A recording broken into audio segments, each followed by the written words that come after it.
الدین الخالص۔ محترم سامعین،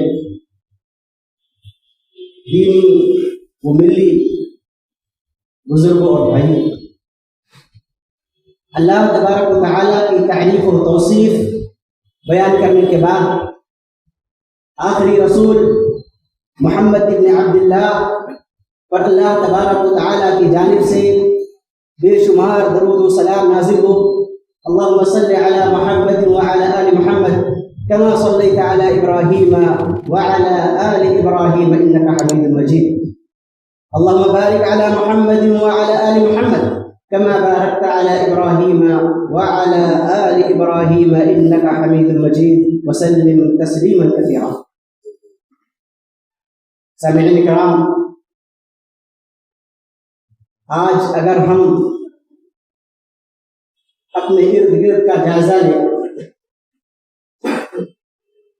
اپنے ملک بلکہ پوری دنیا کے احوال پر ہم غور و فکر کریں تو یہ بات بہت ہی واضح طور پر ہر شخص کو نظر آتی ہے کہ آج ہم میں سے ہر شخص پریشان ہے۔ طرح طرح کے مسائل، مشکلات اور پریشانیوں کا سامنا ہر ایک کو کرنا پڑ رہا ہے۔ ہمیں غور کرنا ہے کہ ان پریشانیوں کے اسباب کیا ہیں اور ان اسباب کا علاج کیا ہے۔ مسلمانوں پر جو پریشانیاں آتی ہیں، اگر ہم ان پریشانیوں پر غور و فکر کریں، تأمل کریں، تو جہاں اس کے بہت سارے اسباب ہیں، انہیں اسباب میں سے ایک سبب یہ ہے کہ آج ہم میں سے ہر ایک شخص کا یا ہم میں سے اکثریت کا حال یہ ہے کہ ہمارا دل کمزور ہو چکا ہے، ہمارا دل مریض اور بیمار ہو چکا ہے، چاہے وہ ظاہری بیماری ہے۔ اس وقت آپ دیکھیں گے قلب کے امراض میں بہت سارے لوگ مبتلا ہیں۔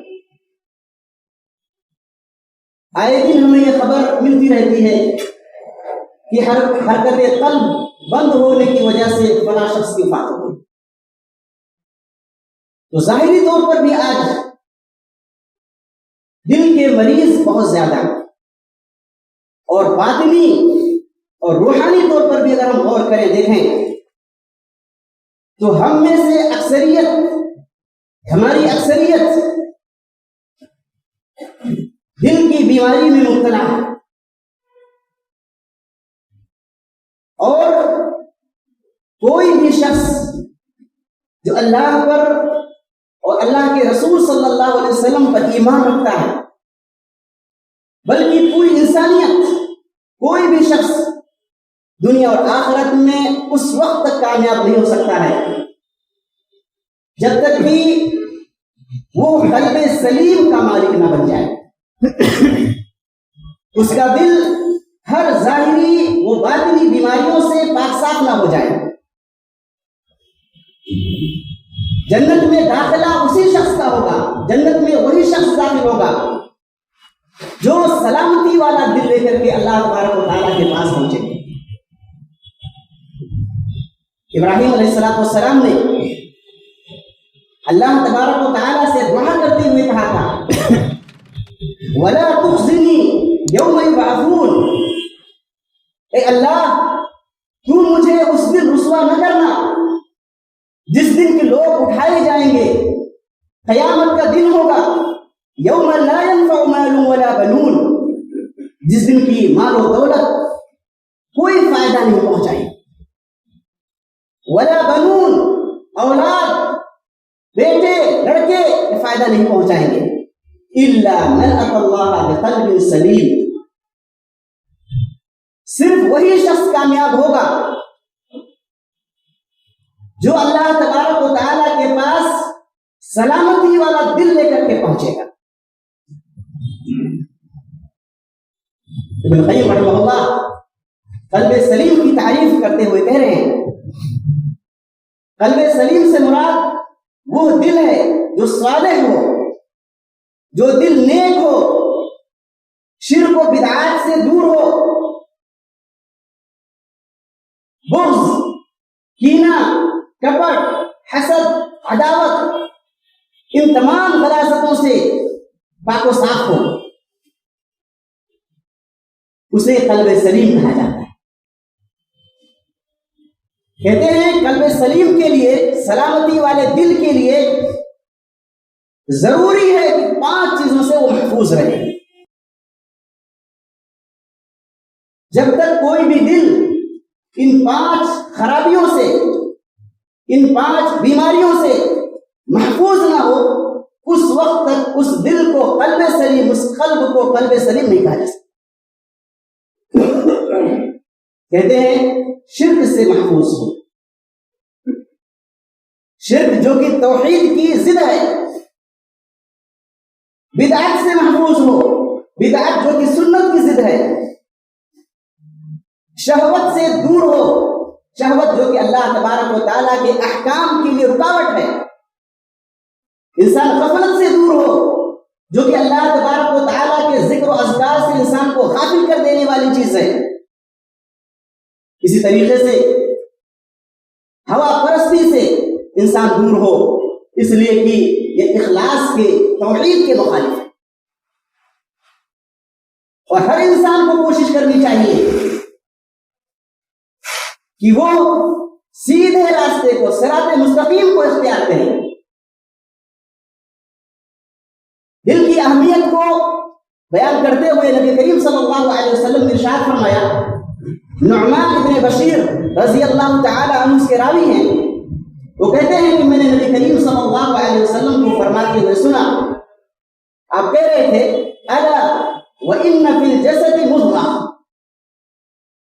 جسم میں, بدن میں گوشت کا ایک ٹکڑا ہے, ایک لوتھڑا ہے, اذا صلحت صلح الجسد کلہ, اگر وہ درست ہے تو جسم کا پورا نظام درست ہے.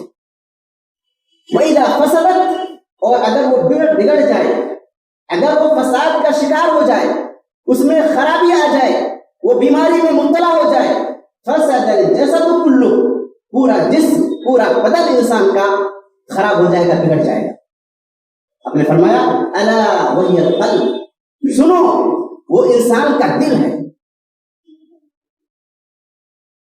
امام نووی رحمہ اللہ فرماتے ہیں کہ اس حدیث میں اس بات کی تاکید کی گئی ہے کہ ہر انسان کو اپنے دل کی اصلاح کی فکر کرنی چاہیے, ہر انسان کو اپنے دل کی اصلاح کی کوشش کرنی چاہیے, اور اس کو فساد سے, بگاڑ سے, خرابیوں سے محفوظ رکھنے کی کوشش کرنی چاہیے. ابن حجر رحمہ اللہ کہتے ہیں القلب امیر البدن, کہ جسم کا بادشاہ, جسم کا والی, جسم کا حاکم دل ہے. اگر کسی حاکم میں, کسی بادشاہ میں خرابی آ جائے, وہ خود بگاڑ کا شکار ہو جائے, عدل و انصاف کو چھوڑ دے, برائیوں اور خرابیوں میں مبتلا ہو جائے, تو ظاہر ہے اس کی رہائی بھی اسی طریقے سے ہوگی. اسی طریقے سے انسان اگر اپنے دل کو پاک و صاف رکھتا ہے, غلاظتوں سے اسے محفوظ رکھتا ہے, تو دنیا اور آخرت کی کامیابی اسے حاصل. اللہ کے رسول صلی اللہ علیہ وسلم نے دل کی ایک اور بیماری کی طرف اشارہ کرتے ہوئے ایک حدیث میں فرمایا, ثوبان رضی اللہ تعالی عنہ اس کو روایت کرتے ہیں, ابو داؤد کی روایت ہے اور یہ روایت حسن ہے. نبی اکرم صلی اللہ علیہ وسلم ارشاد فرماتے ہیں کہ ایک زمانہ ایسا آئے گا کہ پوری دنیا کی قومیں, تمام امتیں مسلمانوں پر پل پڑیں گے. جیسے بھوکے لوگ کھانے کے پیالے پر ٹوٹ پڑتے ہیں، اسی طریقے سے تمام امتیں مسلمانوں کے پیچھے پڑ جائیں گے. کسی نے پوچھا اللہ کے رسول صلی اللہ علیہ وسلم کیا اس وقت مسلمانوں کی تعداد کم ہوگی؟ کیا ہم تعداد میں دوسرے لوگوں سے کم ہوں گے؟ یا مسلمانوں کی تعداد کم ہوگی؟ اللہ کے رسول صلی اللہ علیہ وسلم نے فرمایا نہیں، تم لوگ کثرت میں ہوگے، تمہاری اچھی خاصی تعداد ہوگی. وَلَكِنَّكُمْ غُثَاءٌ كَغُثَاءِ السَّيْلِ، لیکن تمہاری حالت ایسے ہو جائے گی جیسے سیلاب میں جھاگ ہو. دشمنوں کے دلوں سے تمہاری ہیبت نکال دی جائے گی، دشمنوں کے دلوں میں تمہاری کوئی قیمت، کوئی منزلت، کوئی مقام نہیں رہ جائے گا، اور تمہارے دلوں میں ایک بیماری ڈال دی جائے گی. وہن نامی ایک بیماری ڈال دی جائے گی. صحابہ کرام نے پوچھا اللہ کے رسول صلی اللہ علیہ وسلم وہن کیا چیز ہے، یہ کون سی بیماری ہے؟ تو نبی کریم صلی اللہ علیہ وسلم نے ارشاد فرمایا حب الدنیا وکراہیت الموت، کہ تمہارے دلوں میں دنیا کی محبت پیدا ہو جائے گی، تم دنیا کے پیچھے بھاگنے لگو گے، دنیا کو بٹورنے لگو گے، حلال و حرام کی تمیز ختم ہو جائے گی. وکراہیت الموت، اور موت سے ڈرنے لگو گے، موت سے آخرت سے نفرت کرنے لگو گے. تم ایسا محسوس کرنے لگو گے کہ دنیا ہی میں رہنا ہے، حلال و حرام کی تمیز کیے بغیر دنیا کے پیچھے بھاگو. یہی وجہ ہوگی کہ دشمن تم پر غالب آ جائے گا، دشمن کے دلوں سے تمہاری ہیبت ختم ہو جائے گی، تمہارا کوئی مقام اور کوئی حیثیت باقی نہیں رہے گی. اگر ہم اس حدیث کو آج کے اس دور پر فٹ کرنا چاہیں، آج کے اس زمانے کے لوگوں کو سامنے رکھیں اور نبی کریم صلی اللہ علیہ وسلم کے اس فرمان کو اپنے سامنے رکھیں، دونوں میں ہم اگر موازنہ کریں، مقارنہ کریں، یہ حدیث آج ہم لوگوں پر ثابت ہے. اس زمانے کے مسلمانوں پر یہ حدیث ثابت آتی ہے. مسلمانوں کو دیکھیے آپ دنیا کے پیچھے بھاگ رہے ہیں، آخرت کی کوئی فکر نہیں ہے، موت کو بالکل یاد کرنے والے نہیں ہیں، شریعت سے دور ہیں، اور نتیجہ کیا ہے؟ دشمن ہم پر غالب، ہماری کوئی وقات نہیں ہے، کوئی حیثیت نہیں، کوئی مقام نہیں اس کی نظر میں. یہ بیماری ہے، لیکن ہر بیماری کا علاج ہے. اس بیماری کا علاج کیا ہے؟ ہم اپنے دل کے امراض کو، باطنی امراض کو، باطنی خرابی کو، باطنی برائی کو کیسے ختم کریں؟ اس پر غور و فکر کرنے کی ضرورت ہے، اور غور و فکر ہی نہیں، اس پر عمل کرنے کی ضرورت ہے، تاکہ ہمارے دل پاک و صاف ہو جائیں، دنیا میں بھی ہم کامیاب ہو جائیں اور آخرت میں بھی ہم کامیاب ہو جائیں. اس کے بہت سارے علاج، بہت سارے نسخے ہیں جس کے ذریعے سے اس بیماری کا علاج کیا جا سکتا ہے. انہیں میں سے ایک نسخہ، ایک طریقہ، ایک وسیلہ یہ ہے کہ انسان جو کچھ بھی کرے اللہ تبارک و تعالیٰ کے لیے کرے، اس کا ہر عمل اللہ تبارک و تعالیٰ کی رضامندی، اللہ تبارک و تعالیٰ کی خوشنودی کی خاطر ہو، ریاکاری سے دور ہو، دکھاوا سے دور ہو، اور کچھ اعمال ایسے کرے، کچھ اچھے اعمال ایسے اس کے ہوں جس کو صرف اس کا رب جانتا ہو، چھپا کر کے، لوگوں کی نظروں سے بچا کر کے نیک اعمال کرے.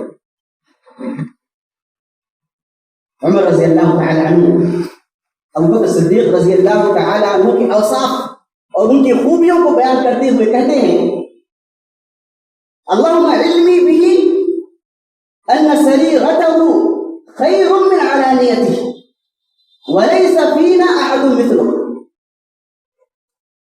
کہ اے اللہ، ابو بکر صدیق رضی اللہ تعالی عنہ کی جن خوبیوں کو میں جانتا ہوں، ان خوبیوں میں سے ایک خوبی ان کی یہ تھی کہ ان کا باطن ان کے ظاہر سے بہتر تھا.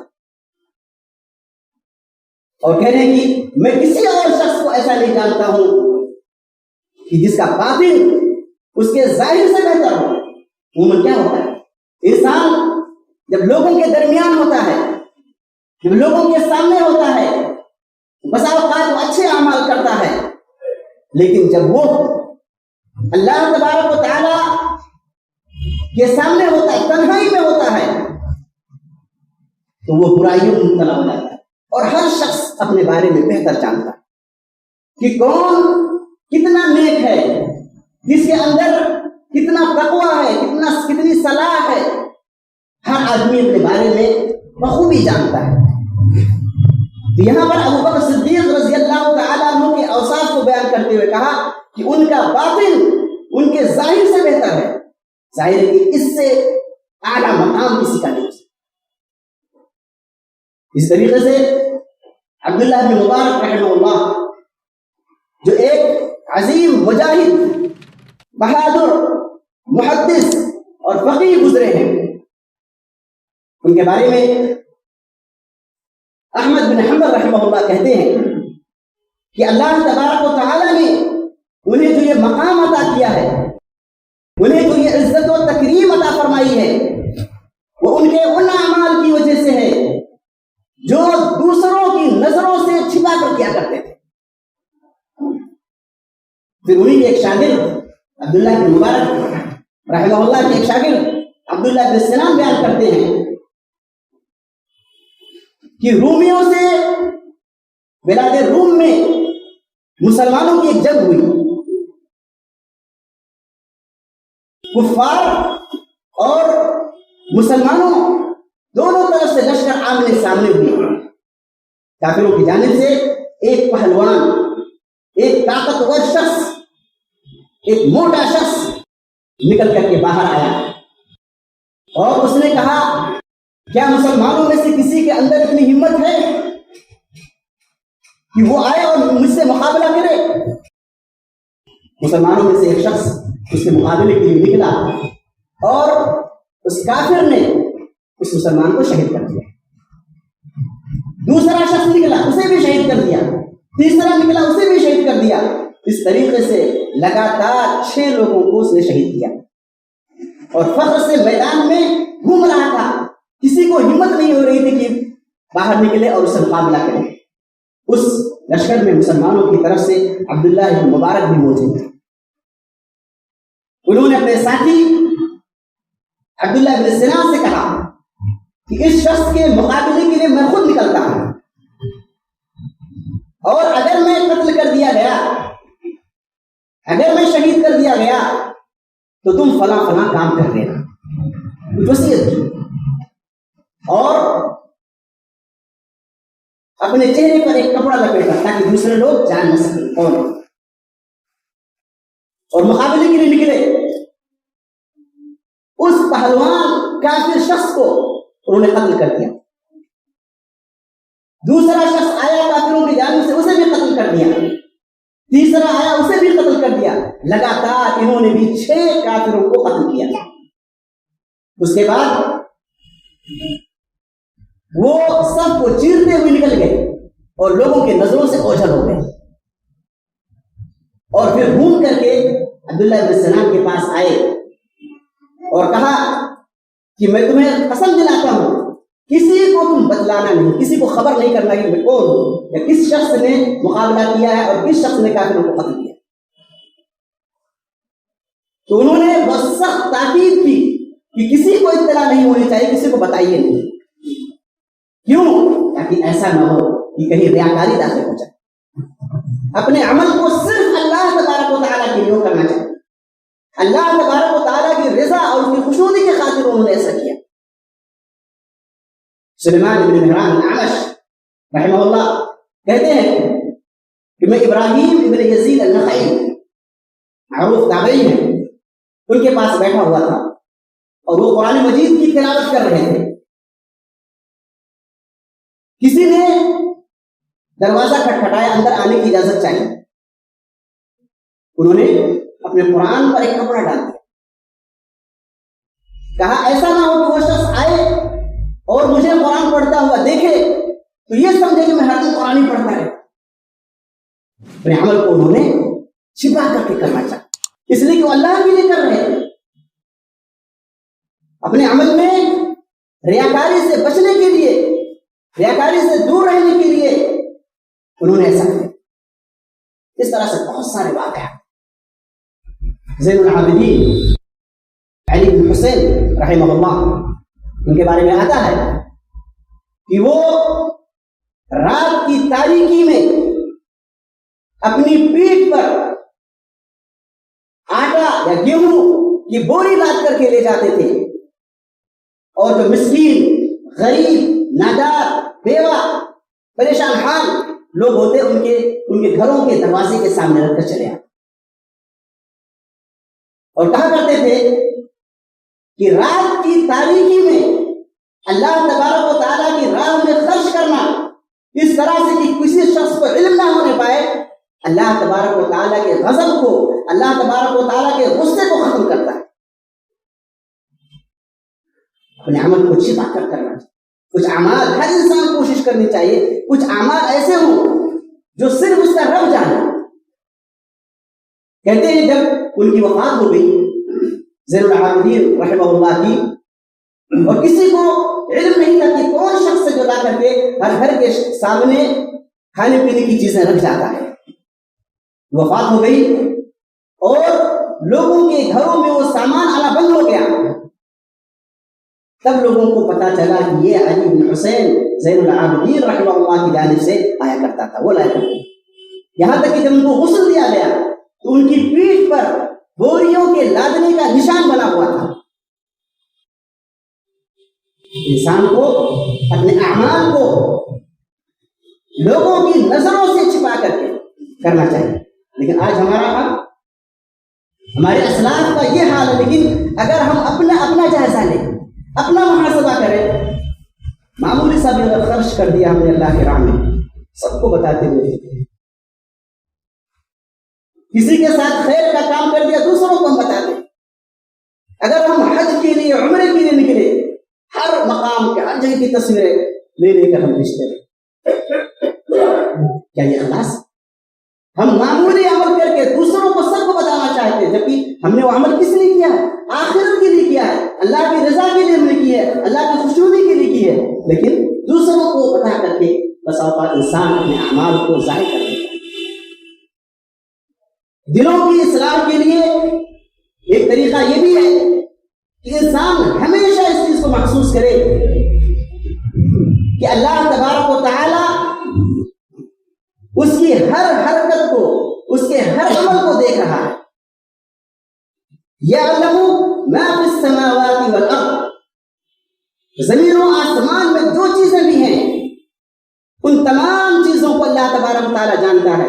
وَيَعْلَمُ مَا تُسِرُّونَ وَمَا تُعْلِنُونَ, جو کچھ تم ظاہر کرتے ہو, جو کچھ تم چھپاتے ہو, ہر چیز کا علم اللہ تبارک و تعالی رکھتا ہے. وَاللَّهُ عَلِيمٌ بِذَاتِ الصُّدُورِ, سینوں کی باتوں کو, دلوں کے بھید کو اللہ تبارک و تعالی جانتا ہے. اگر انسان اسی چیز کو محسوس کرنے لگے کہ جو کچھ بھی وہ عمل کر رہا ہے اس عمل کو اللہ تبارک و تعالی دیکھ رہا ہے, تو انسان بہت ساری برائیوں سے بچ جائے گا. اسی طریقے سے انسان کو دعا کرتے رہنا چاہیے.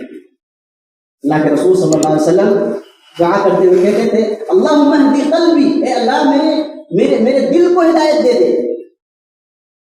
اور اللہ کے رسول صلی اللہ علیہ وسلم کثرت سے اس دعا کو پڑھتے تھے, اللہم مقلب القلوب, اللہم یا مقلب القلوب ثبت قلبی علی دینک, اللہم یا مصرف القلوب صرف قلبی علی طاعتک.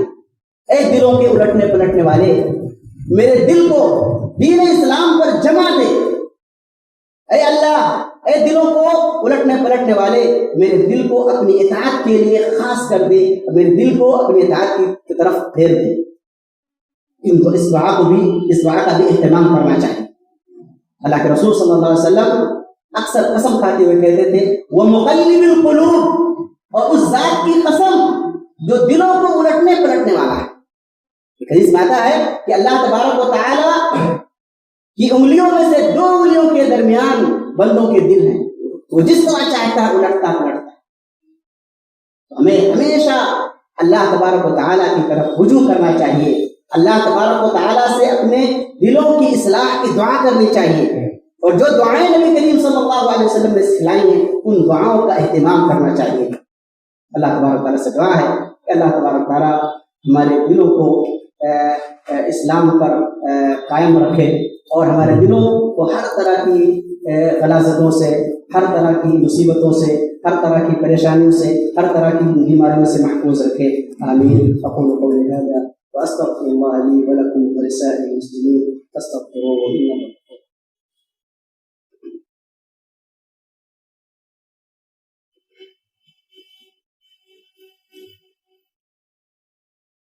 الحمد لله رب العالمين، وصلوات الله وسلامه وبركاته على نبينا محمد وعلى آله وصحبه أجمعين ومن تبعهم بإحسان إلى يوم الدين. أما بعد، محمد بن سیرین رحمہ اللہ تابعی ہیں. ان کا ایک قول ہے، کہتے ہیں نعم صومعة الرجل بيته يكف فيها بصره ولسانه، یہ انسان کے لیے عبادت کے لیے سب سے بہترین جگہ اس کا اپنا گھر ہے. فرض نمازوں کے علاوہ اس کا اپنا گھر ہے، جہاں پر وہ اپنی نگاہوں کی حفاظت کرتا ہے اور اپنی زبان کی بھی حفاظت کرتا ہے. انسان اپنے گھر میں جگہ خاص کر لے، ایک وقت خاص کر لے کہ اس وقت میں وہ صرف اللہ تبارک و تعالیٰ کی عبادت کرے، اللہ تبارک و تعالیٰ کے ذکر و اذکار کرے، نوافل کی ادائیگی کرے، اپنے نفس کا محاسبہ کرے، غور و فکر کرے. یہ عمل اللہ تبارک و تعالیٰ کو بے حد محبوب.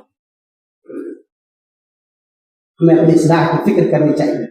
اللہ تبارک و تعالیٰ ہمارے دلوں کی اصلاح فرمائے. عباد اللہ رحمكم الله، إن الله وملائكته يصلون على النبي يا أيها الذين آمنوا صلوا عليه وسلموا تسليما. اللهم صل على محمد وعلى آل محمد كما صليت على إبراهيم وعلى آل إبراهيم إنك حميد مجيد.